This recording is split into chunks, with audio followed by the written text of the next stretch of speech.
Good morning students. आशा करती हूँ कि आप सब इस जो कोविड-19 एक प्रॉब्लम चल रही है उस सब में सेफ़ होंगे और आपकी फैमिली भी सुरक्षित होगी। अभी आपने लेटेस्ट में अपने 10th के जो एग्ज़ाम्स हैं वो ख़त्म किए हैं। अब 10th के बाद जो सबसे बड़ी कन्फ्यूज़न का टाइम आ गया है कि हम कौन सा स्ट्रीम चूज़ करें, कौन सा स्ट्रीम लें। ये एक बहुत बड़ी समस्या आ जाती है बच्चों के सामने। ठीक है, तो आपके पास सबसे पहले तो सभी बच्चों को जो 10th कर चुके हैं या 10th में होते हैं उन सभी को पता होता है कि हमारे पास 3 स्ट्रीम होती है, आर्ट्स, कॉमर्स और साइंस। सभी बच्चे जिन्होंने भी कोई सा भी स्ट्रीम लेना है, चाहे वो आर्ट्स लेना हो, चाहे उन्होंने कॉमर्स लेना हो, चाहे उन्होंने साइंस स्ट्रीम लेना हो, तो इन तीनों स्ट्रीमों में से भी जो भी वो स्ट्रीम लें, बड़ा ही उससे रिलेटेड जो उनका कैरियर बनने वाला है उसका ध्यान में रखते हुए, अपनी एबिलिटी का ध्यान में रखते हुए तब चूज़ करें। ऐसे कभी भी चूज़ नहीं करनी कि मेरे फ्रेंड्स ने आर्ट्स लिया तो मैं आर्ट्स में चला जाता हूँ, मेरे फ्रेंड ने कॉमर्स ली है या मेरे भाई ने कॉमर्स लिया है या मेरे पापा ने कॉमर्स ली हुई थी या मेरे चाचा ने कॉमर्स ली हुई थी तो मैं कॉमर्स ले लूँ, या हमारी फैमिली में साइंस का बहुत ज़्यादा प्रेशर क्रिएट हुआ है, किसी ने साइंस नहीं लिया तो मैं साइंस ले लूँ, या मेरे 80% से अबव आ गए हैं तो मुझे साइंस ही लेनी चाहिए। क्योंकि मार्केट में ना एक जैसे कहते हैं, मार्केट में एक पहले से अफवाह बन जाती है, एक कहते हैं जैसे तर्क सा बन जाता है कि जिसके बहुत ज़्यादा अच्छे नंबर आते हैं उसको साइंस ही लेनी चाहिए। मगर ऐसा नहीं है कि जिसके मार्क्स टॉप में चले जाते हैं वो साइंस ही लेता है। हमारे आसपास के सर्कल में यदि ध्यान से देखोगे तो आपको ऐसे बहुत सारे लोग भी मिल जाएंगे जिनके मार्क्स बहुत अच्छे होने के बाद वो आर्ट्स में या कॉमर्स में या किसी भी स्ट्रीम में उन्होंने उस हिसाब से चूज़ किया। ठीक है, तो सबसे पहले आपने यदि कॉमर्स चूज़ की है तो आपने कुछ ना कुछ कैरियर ऑप्शन दिमाग में ज़रूर डिसाइड किया हो कि मुझे ये कैरियर में आगे करना है। बिना कैरियर डिसाइड किए, बिना कुछ भविष्य के बारे में सोचे हुए आपने कोई भी स्ट्रीम नहीं चूज़ करना है। ठीक है, तो इस टाइम जब आप अपने रिज़ल्ट्स की तैयारी में हो कि हमारा 10th में क्या रिज़ल्ट आने वाला है, ठीक है, उस रिज़ल्ट के अकॉर्डिंग हम आर्ट्स, कॉमर्स या साइंस डिसाइड करेंगे। क्योंकि आपकी क्लासेस बिफोर रिज़ल्ट्स हो रही हैं स्टार्ट, क्योंकि रिज़ल्ट्स आने में हो सकता है थोड़ा सा टाइम इस बार डिले लग जाए, तो आपका टाइम बहुत ज़्यादा स्पेंड हो रहा है, बहुत ज़्यादा ख़राब भी हो रहा है। तो उस टाइम की सेविंग के लिए आपके स्कूल में आपकी क्लासेस, चाहे वो आर्ट्स की हो, चाहे वो कॉमर्स की हो, चाहे वो साइंस स्ट्रीम की हो, स्टार्ट करने जा रहे हैं। हम किस बेसिस पे वो साइंस की या आर्ट्स की या कॉमर्स की क्लास में ज्वाइन करें कि हमें आर्ट्स लेनी चाहिए या कॉमर्स, वो आपका प्री बोर्ड और आपकी जो एबिलिटी है, सभी बच्चों को पता होता है कि हमारे अंदर क्या एबिलिटी है, हम क्या बनना चाहते हैं और हम क्या कर सकते हैं। उस एबिलिटी के अकॉर्डिंग अभी फ़िलहाल बच्चे अपना स्ट्रीम चूज़ कर सकते हैं। तो अब जैसे जिन बच्चों ने कॉमर्स स्ट्रीम चूज़ किया है, जिन्होंने कॉमर्स में जाने के लिए सोचा है कि हमें कॉमर्स में अपना कैरियर बनाना है, तो मैं आपको बता दूं कि कॉमर्स में हमारे पास कितने सब्जेक्ट रहेंगे और बच्चों को आगे क्या क्या लेना चाहिए ऑप्शनल में या एडिशनल में, और उनके पास कैरियर की क्या क्या संभावनाएं हैं। तो सबसे पहले आपको पता होना चाहिए आपके पास जो स्कीम होती है वो 4+1+1 की स्कीम होती है। आपके पास स्ट्रीम में जो सब्जेक्ट्स होते हैं वो टोटल 4+1+1 होते हैं। 4 का मतलब कंपलसरी, 4 सब्जेक्ट ऐसे होंगे सीबीएसई बोर्ड की तरफ से जो आपको लेने ही लेने हैं, उसमें कोई चॉइस नहीं है। एक आपके पास ऑप्शनल होता है और एक आपके पास एडिशनल होता है।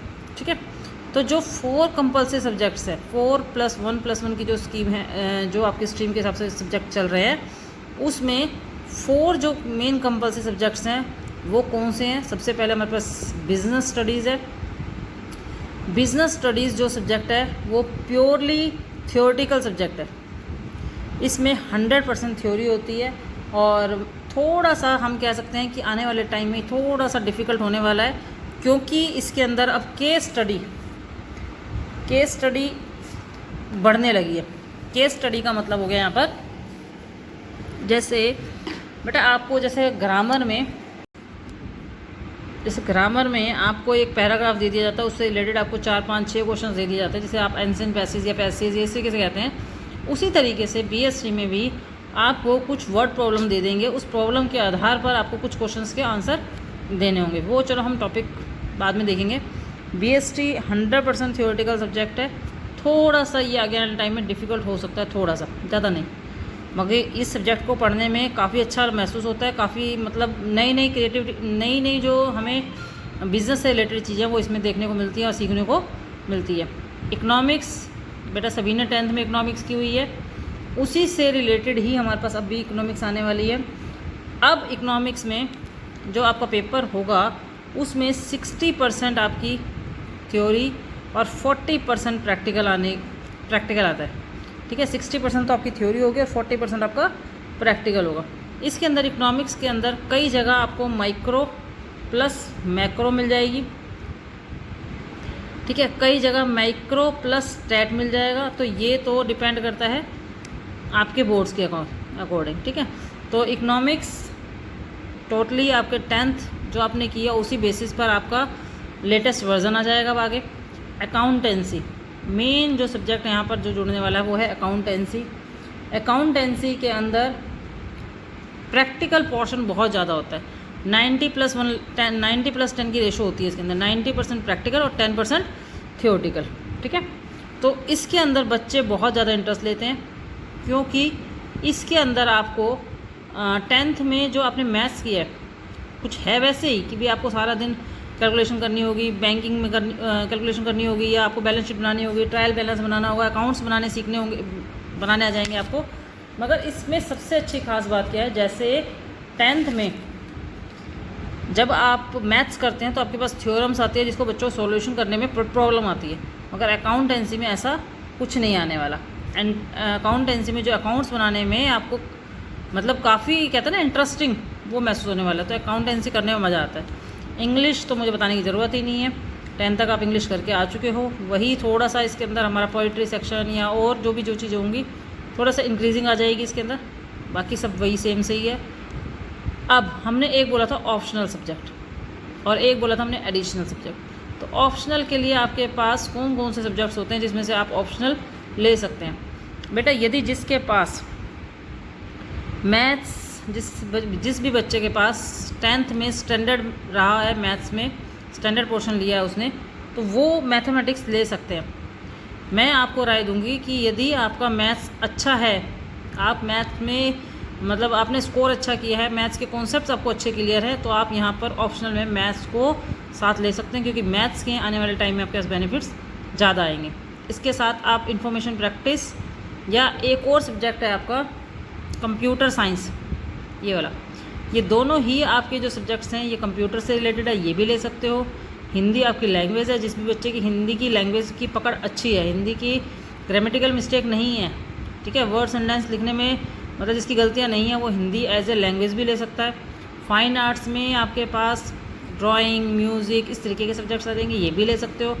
एंटरप्रेन्योरशिप्स मतलब बिज़नेस हम कैसे डेवलप करें, इसमें ये सब चीज़ें आ जाती है, आप ये भी ले सकते हो।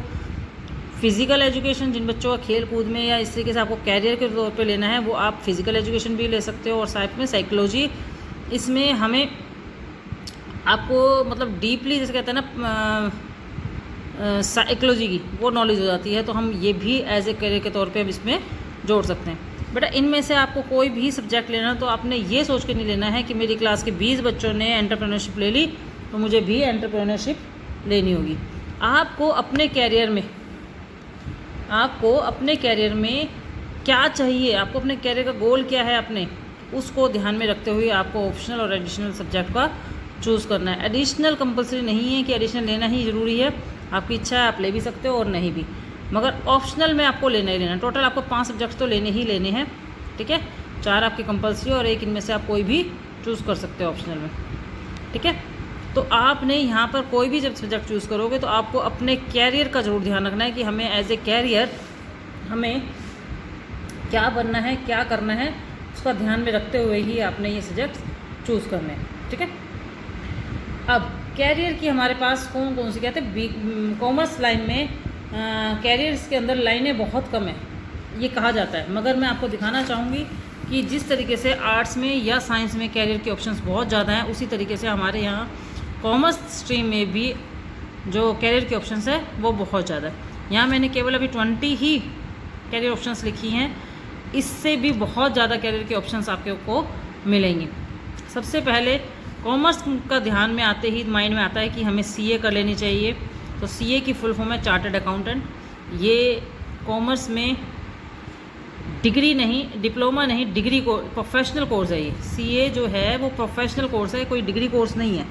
इसके बाद आप प्रोफेशनली अपना बिजनेस कर सकते हो, एज ए CA भी बन के किसी कंपनी को भी ज्वाइन कर सकते हो, ठीक है। CS कंपनी सेक्रेटरी, आप कॉमर्स करने के बाद आफ्टर 12th CS भी कर सकते हो। कंपनी सेक्रेटरी CA से थोड़ा इजी हो जाता है हमारा, कि CA में थोड़ा ये हार्डनेस आ जाती है, क्योंकि इसमें 4 साल तो मिनिमम है कि आपको करना ही करना है। उसके बाद कितना टाइम लगने वाला है वो आपकी नॉलेज के ऊपर बात करते हैं, आपकी प्रैक्टिस के ऊपर डिपेंड करता है कि आपने कितनी हार्ड तैयारी करी है उसको क्लियर करने में, ठीक है। कई बार किसी को 6 साल, किसी को 8 साल तक भी लग जाते हैं इसके अंदर। CS company secretary. देन आ जाता है होटल मैनेजमेंट। कॉमर्स का जो विद्यार्थी होता है वो होटल मैनेजमेंट का कोर्स भी कर सकता है। 4th आता है एनिमेशन एंड मल्टीमीडिया। आजकल जैसे एनिमेशन का बहुत ज़्यादा युग चल रहा है, मल्टीमीडिया का युग चल रहा है, तो कॉमर्स का स्टूडेंट एनिमेशन या मल्टीमीडिया का भी कोर्स कर सकता है। अगला टॉपिक है जर्नलिज्म एंड मास कम्युनिकेशंस। इससे तो मेरे ख्याल से कोई भी बच्चा ऐसा नहीं है जिसको नॉलेज में नहीं है कि जर्नलिज्म क्या है, और जर्नलिज्म में हम एज ए कॉमर्स स्टूडेंट अपना कैरियर बना सकते हैं। CMA का मतलब होता है कॉस्ट मैनेजमेंट एनालिसिस। आप कॉस्ट मैनेजमेंट एनालिसिस का भी कोर्स कर सकते हैं। CFA कॉस्ट फाइनेंशियल एनालिसिस का भी कोर्स कर सकते हैं। लॉ की डिग्री कर सकते हैं। मैनेजमेंट से रिलेटेड आप BBA MBA ये कर सकते हैं। फैशन डिज़ाइनिंग में आप इंटीरियर और फैशन डिज़ाइनिंग से रिलेटेड कोर्स कर सकते हैं। इवेंट मैनेजमेंट, जैसे कि शादी पार्टी, बर्थडे पार्टी, इसको ऑर्गेनाइज़ करने के लिए पहले लोग अपने आप ही करते थे, मगर आज के टाइम में इवेंट मैनेजर रख लेते हैं, वही पूरे उनके फंक्शन को देखते हैं, तो वो भी आप कर सकते हैं। वेब डिज़ाइनिंग से, कंप्यूटर में आपको वेबसाइट डिज़ाइनिंग करनी है, ठीक है, उसमें यदि आपका कंप्यूटर से रिलेटेड इंटरेस्ट है तो आप ये भी कर सकते हो। लेक्चरर या प्रोफेसर का मतलब है यहाँ पर आफ्टर 12th के बाद आपने BCom कर ली, फिर MCom कर ली। MCom करने के बाद M.Ed करने के बाद यदि हम M.Ed कर लेते हैं तो हम किसी भी कॉलेज में और उसके बाद UGC में नेट का एक पेपर होता है, वो क्लियर करने के बाद हम किसी भी कॉलेज में एज ए लेक्चरर या प्रोफेसर अपॉइंट हो सकते हैं। बैंकिंग सेक्टर में जा सकते हैं। MNCs मल्टीनेशनल जो कंपनीज़ हैं, कॉर्पोरेट सेक्टर है, उसमें भी जा सकते हैं। स्टॉक मार्केट में एज ए ब्रोकर या लोन डिपार्टमेंट में हम इसमें भी जा सकते हैं। कोई गवर्नमेंट जॉब लेनी है, SSC की लेनी है या बैंकिंग लाइन में लेनी है, गवर्नमेंट जॉब कर सकते हैं। क्लर्क की जॉब हो सकती है। यहाँ पे क्लर्क का मतलब एक बैंक एम्प्लॉय से नहीं है, ठीक है। स्पोर्ट्स में यदि आपने फ़िज़िकल एजुकेशन ली है तो आप यहाँ पर आपने फ़िज़िकल एजुकेशन, जिसका खेल कूद में ज़्यादा इंटरेस्ट है, वो खेल कूद के माध्यम से अपना स्पोर्ट्स में भी कैरियर बना सकता है। तो होपफुली मुझे आशा करती हूँ कि आपको मेरी इस वीडियो के माध्यम से कॉमर्स के अंदर हम कॉमर्स में क्या कैरियर ऑप्शंस ले सकते हैं, और हमारे पास कॉमर्स पढ़ते टाइम कौन कौन से सब्जेक्ट्स आने वाले हैं और हमें उस सब्जेक्ट में क्या पढ़ने को मिलेगा, उसके बारे में कुछ छोटी मोटी जानकारी से आपको मिली होंगी। Have a nice day.